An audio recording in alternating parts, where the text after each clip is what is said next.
mainly because the next speaker is also going to deliver the icebreaker. The speaker is a software developer by profession. She believes in keeping things in order, and that makes her well organized. The title of her speech, she will just talk about the P-Act plays of her life. Put your hands together for Toastmaster Swati Panda.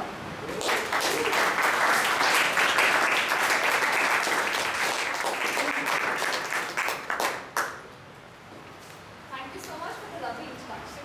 Good evening, everyone. Good evening.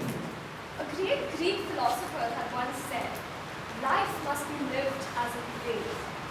And the acts of drama that I make people around me experience were no less than done for free.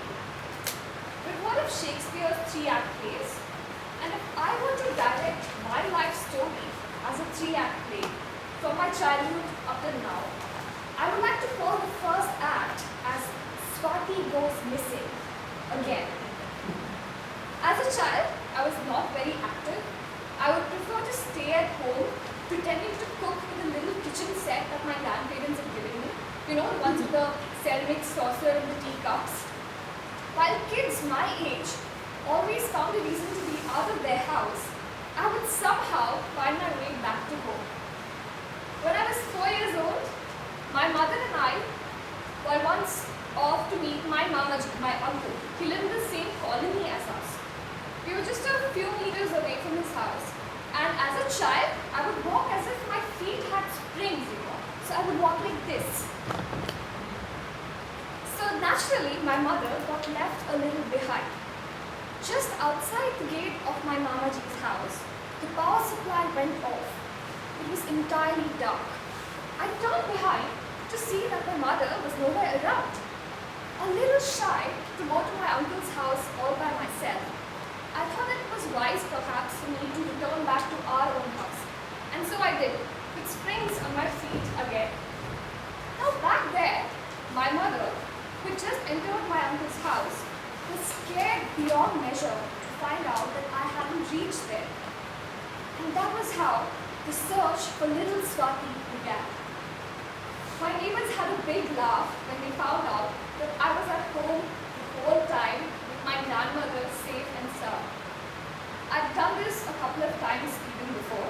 Whenever I was out somewhere I didn't really want to be at, I would somehow just find my way back to home. And people would just keep searching for me everywhere else.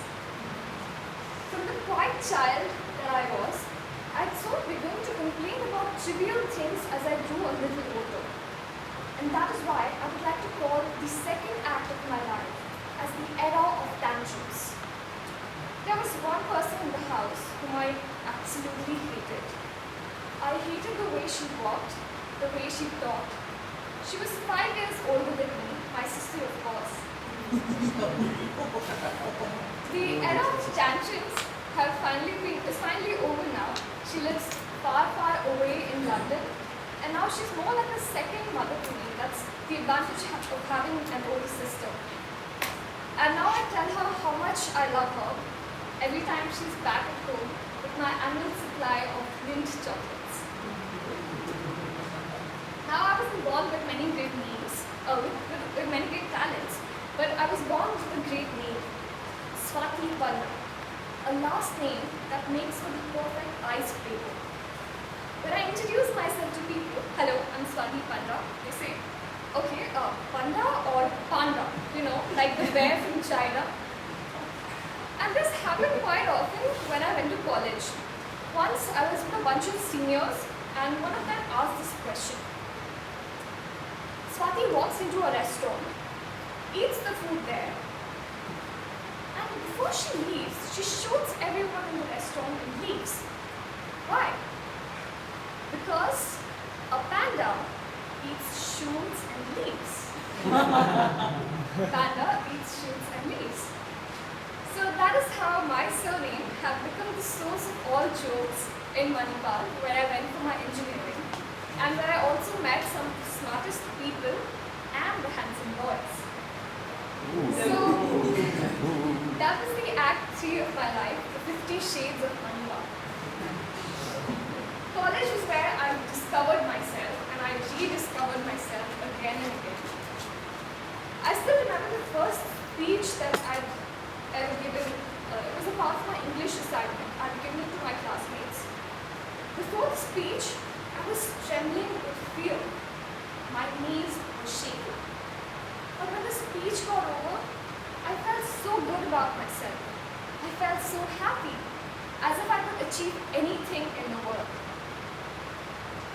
After graduation, I went on to join Samsung as a software developer.